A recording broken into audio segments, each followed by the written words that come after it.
ব্যস্ত, আমি তোমাকে পরে ফোন করে নিচ্ছি। হ্যাঁ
মনে করো যেন বিদেশ ঘুরে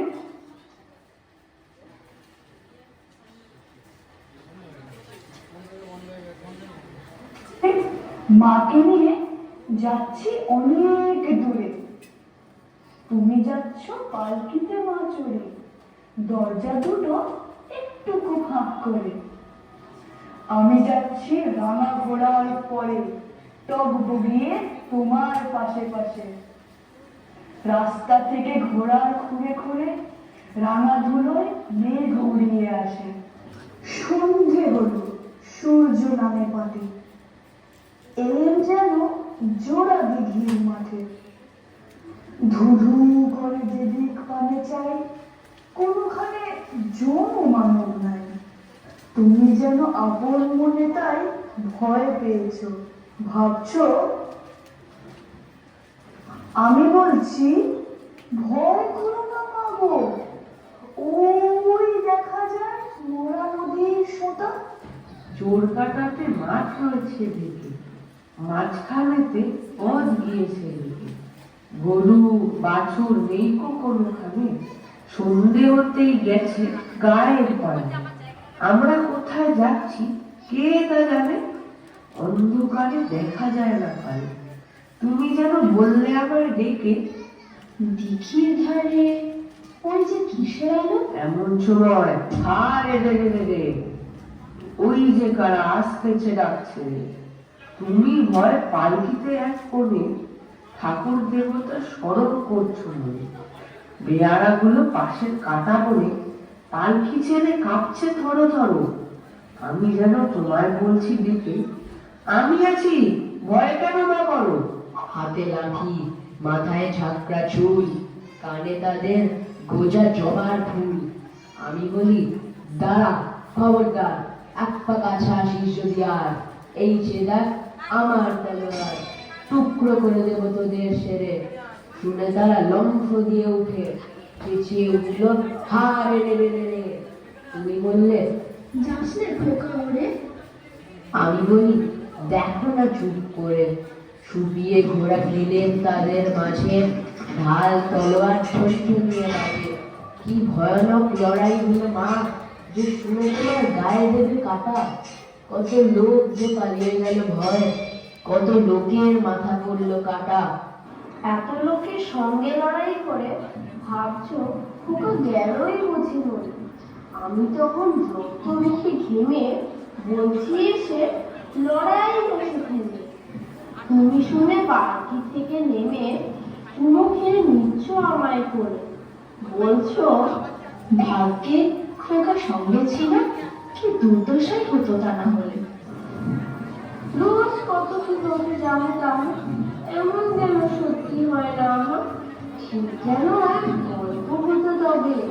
শুনতো যারা অবাক হতো সবে। দাদা বলতো কেমন করে হবে, খোকার গায়ে এত জোর আছে। পাড়ার লোকে বলতে সবাই শুনে, ভাগ্যে সেবা ছিল মায়ের কাছে।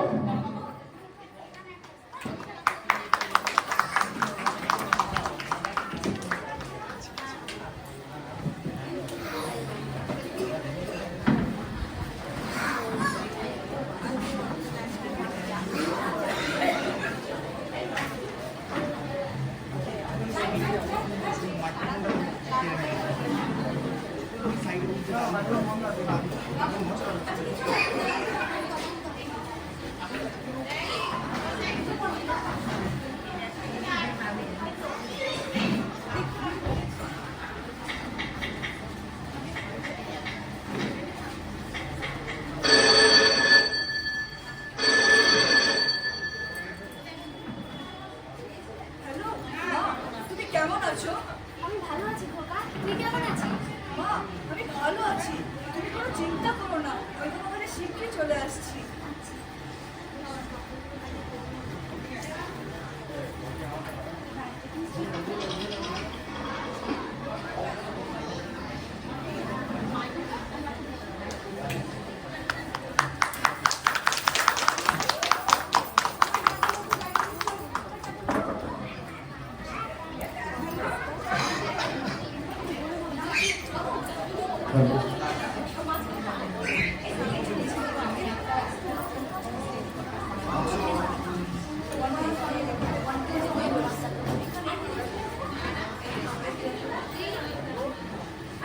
ছোট থেকে বড় তো আমরা সবাই হই।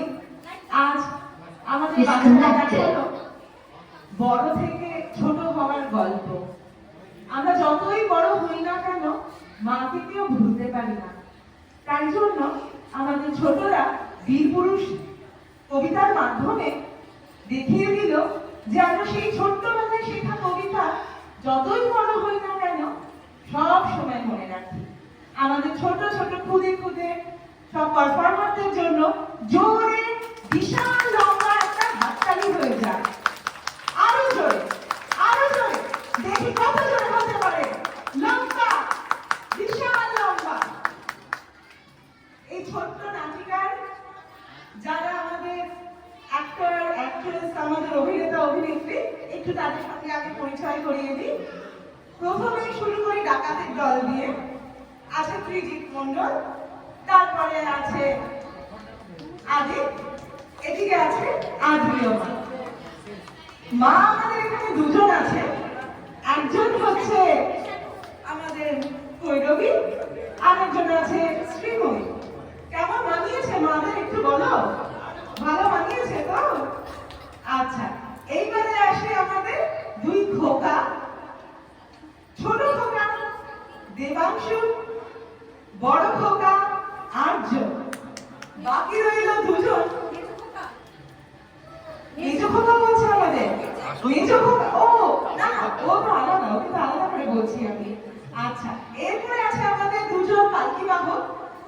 তারা কোথায় গেল? একজন ময়ূর আর আরেকজন রেহান। আর যে পুরো নাটিকাটাকে ধরে রাখলো সে হচ্ছে আমাদের নভনী। আমাদের বীর পুরুষের জন্য জোরে হাততালি। এই পুরো নাটিকাটি যিনি পরিচালনা করেছেন সে আর কেউ না, আমাদের সবার পছন্দের শুভ্রা। শুভ্রাকে ছাড়া এটা একেবারেই সম্ভব হতো না।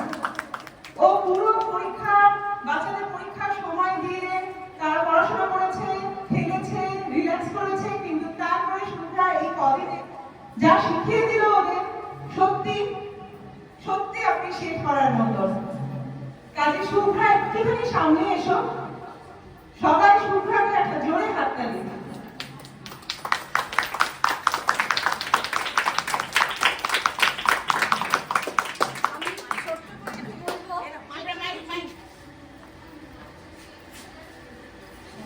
আমি ছোট্ট করে বলবো, আমার দেখানোটা খুব সামান্য সময়ের জন্য, খুব অল্প